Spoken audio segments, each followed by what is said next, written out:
e vamos para Capricórnio. Uma vez que o Luke chega no quartel-general e tal, né, descobrimos que a Estrela da Morte está vindo destruir o quartel-general, justamente onde eles estão. Porém, eles têm os planos da Estrela da Morte, eles sabem o ponto fraco da Estrela da Morte, ou seja, eles sabem o que fazer, eles têm, né, a visão nesse lugar dos planos. Uma vez que eu tenho a visão, agora é Capricórnio, agora é planejamento e execução. Então eles estão na sala de briefing, reunidos, planejando o ataque à Estrela da Morte. Nessa etapa, aqui, há o retorno ao mundo ordinário. Ó, é o terceiro limiar. Você atravessa para o mundo especial de Gêmeos para Câncer e atravessa de volta para o mundo ordinário de Sagitário para Capricórnio. Então você está retornando para salvar o reino, finalmente.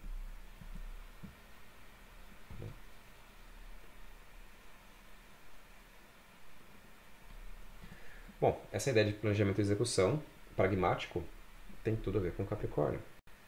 E essa restrição, né, da matéria, essa limitação da matéria e o foco na materialidade da coisa é a essência aqui, tanto do Capricórnio quanto do Diabo no tarô.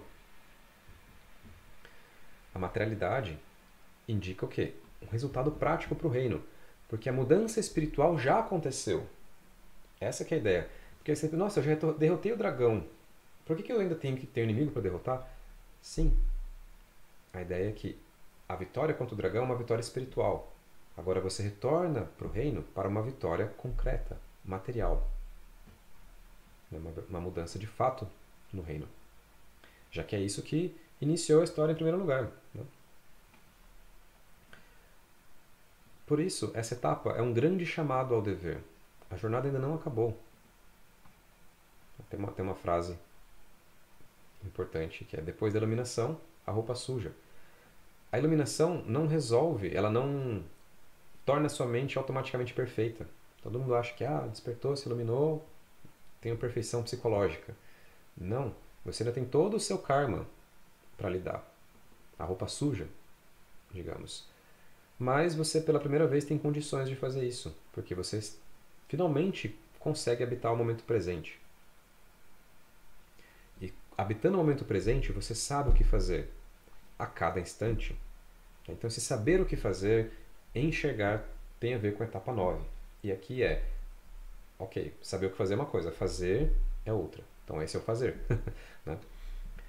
A, a, des, a desolação do mundo, né? Você estava lá num êxtase por ter conseguido salvar a princesa, e agora você retorna e descobre que o reino continua a mesma desgraça de sempre. Né? A sua mente continua igual, a sua vida continua igual, com os mesmos vícios, os mesmos problemas. Você foi lá fazer um grande retiro, voltou, está aqui sua vida igualzinha antes. E agora? Agora você se depara com um trabalho árduo. Você foi em busca da visão, trouxe a visão. Agora aplica a visão. Né? Capricórnio tem tudo a ver com aplicar, materializar a visão. Então, uma grande preparação para a batalha, reunião de recursos, planejamento, posicionamento das peças. Ainda é a ideia do plano. Né? A transição de Capricórnio para Aquário é que ok, vamos dar início ao plano, realmente realizar a revolução. Bom, as qualidades necessárias são o pragmatismo de Capricórnio, né? Essa ambição de chegar, de realizar, chegar à conclusão, e essa capacidade até de suportar os desconfortos, a dureza do mundo que você retornou, a dureza da matéria, a dureza das limitações da matéria, gerenciar recursos. Então todas as qualidades de Capricórnio são exatamente o que se pede arquetipicamente nessa etapa da jornada. Né? Lembra? A etapa em si, a temática dela numa carta astrológica é a casa. As qualidades típicas são do signo. Embora nós não estejamos diferenciando aqui muito nessa etapa. Tá? O caminho de retorno. se encerra com Capricórnio. Vou ver se dá tempo de terminar aqui. Dá. E aí a gente passa para a etapa número 11, que é a chamada ressurreição, associada a Aquário. Você fez o planejamento da batalha e agora batalha, né? Então você tem a frota da Aliança Rebelde, a esquadrilha da Aliança Rebelde, atacando a Estrela da Morte. Então uma massa, essa ideia do ataque das massas tem a ver com Aquário também. E eles têm essa única esperança de atacar um único buraco pequenininho ali, como uma estrela no céu. Uma coisa improvável. Porém, guiados pela força. Especialmente o Luke, que é o que acaba, no fim, realizando o ataque final certeiro que destrói a Estrela da Morte. Aqui a gente tem a união dos muitos. Como se o indivíduo não fosse capaz de realizar essa mudança. E de fato não. Aqui a gente tem uma redistribuição. Aquilo que foi concentrado em Leão é espalhado em Aquário. Lembra, o aguadeiro, ele é aquele que espalha. O Leão é aquele que concentra. O aguadeiro, então, retorna a esperança de volta para o povo. Espalha o elixir, digamos assim. Então, a grande batalha tem a ver com essa etapa. A ressurreição, né? O retorno com o elixir. Dá para ver tanto pela estrela quanto pelo signo de Aquário essa temática da distribuição das águas. As águas frescas que renovam o reino. Uma água limpa, que lava, que fertiliza a terra, enfim, que traz de volta a prosperidade, a possibilidade do novo, de que surjam as colheitas. E também é o refresco da mente, a água pura, são as emoções purificadas que renovam a mente da negatividade que se acumulou. Né? Na Ordália foi uma batalha individual. Aqui é uma batalha coletiva. Essa é uma grande diferença também. Então não apenas é o aspecto espiritual versus concreto, mas o aspecto material versus coletivo versus individual. Porque não é só o herói que estava em jogo. Se o herói morresse lá na Ordália, né, ele morre. Aqui não. Aqui é uma batalha em que o reino inteiro está em jogo. E o resultado da batalha é o destronamento do dragão, do tirano, e a redistribuição do elixir, do Graal, que vai purificar o reino. Né? Como tinha falado, a dívida é paga. Quando você concentrou energia na etapa 5 do leão, isso é uma dívida com o mundo. Aqui você paga essa dívida. Representa a união dos povos livres ao redor do novo. A vitória é inexorável. A vitória se torna inexorável a partir do momento em que o dragão é derrotado lá na casa 8. Porque a partir daquilo, o herói vai inevitavelmente ver, e uma vez que ele viu, ele vai fazer, né, pelo chamado ao dever, digamos. Então, a grande crise é na casa 8, porque é ali que o herói pode morrer. É ali que ele pode não fazer a travessia, não fazer a transformação. E aí vira uma tragédia a história. Se ele consegue fazer a transmutação, a história se torna uma comédia. Lembra que comédia, no sentido original da palavra, não significa necessariamente algo engraçado, mas sim uma história que acaba bem, em contraste às histórias que acabam mal, que é a tragédia.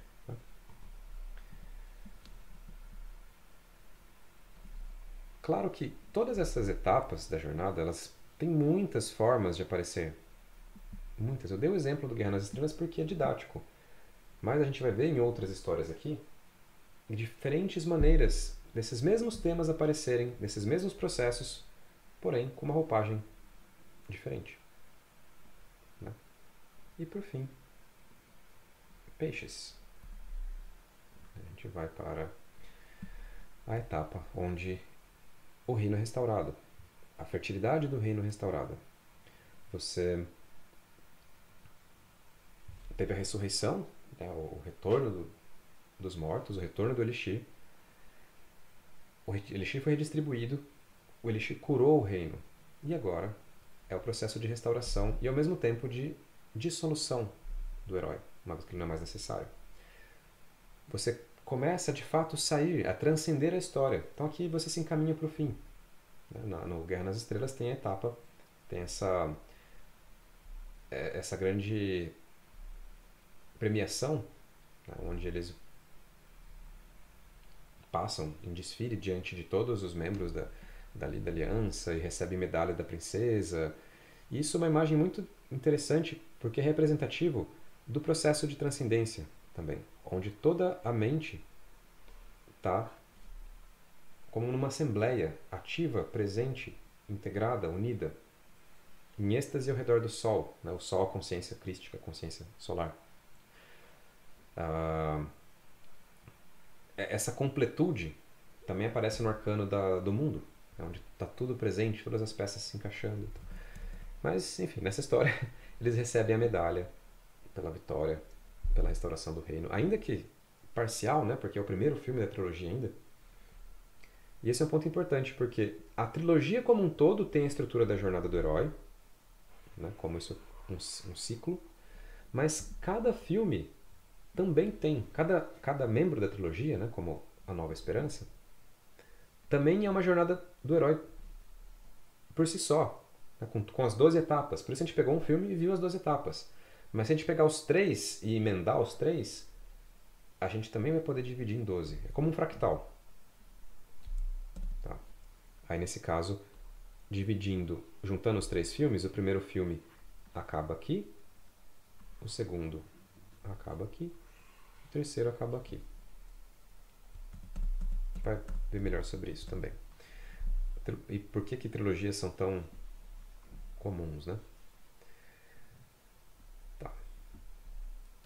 E aí a gente está no arcano da Lua, que é esse processo da dissolução do ego.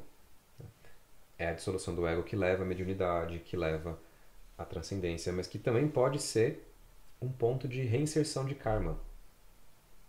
Qualquer karma que não for dissolvido nessa parte, ele vai dar início a uma nova história. Então é o fim da etapa 12, mas é o prelúdio da etapa 1 de novo. Por isso a carta da Lua aqui também. Certo? Qualquer karma que não for purificado, ele se torna uma nova história. Uma nova ilusão, no certo sentido. Um novo dragão. E uma nova princesa. Então aqui é a dissolução do herói, porque ele não é mais necessário. Muitas vezes ele se aposenta, muitas vezes ele assume uma profissão mundana, né? Como um marceneiro, um pintor, um fazendeiro, algo assim. É um processo de cura. A cura começa em Escorpião, né? Mas aqui é onde a cura se completa. E aos poucos o reino vai esquecendo as feridas causadas pelo dragão. Então, o esquecimento do trauma. Gradual, lento. Em geral, as narrativas elas começam a se fechar. Dependendo da história, ela vai abrindo muitas linhas narrativas, né? Indicando a queima dos resíduos kármicos. O que mais? Bom, o que era para ser feito já foi feito. Então não é uma região de agência aqui. Peixes, a casa 12, não tem muito a ver com agência. É mais uma aceitação das consequências das coisas. Como no inferno astral. E daí aos pouquinhos a gente vai tendo um retorno à normalidade. Que é a recompensa final. No fim das contas. Retornar à normalidade é transcender a história. É acabar a história, the end, acender as luzes e você voltar para o seu corpo e falar: uau, que história. Essa é a transcendência. Que te tira da roda, né? E vamos lá. Tudo acaba com o retorno à normalidade. Então a câmera fecha, né? Entende? Basicamente, pela música épica de encerramento. Todos felizes para sempre, digamos. E é isso. Essas são as 12 etapas da jornada do herói associadas aos 12 signos. E também aos arcanos maiores do tarô correspondentes. A gente vai ver várias camadas disso tudo. Mas essa associação entre signo barra casa e as etapas da jornada é fundamental para a gente seguir o curso aqui. Tá? Então, a ideia é estudar bem isso aqui, internalizar bem o porquê que cada signo se associa a cada etapa, sentir essa conexão internamente, porque a gente vai partir dela para todas as outras coisas aqui.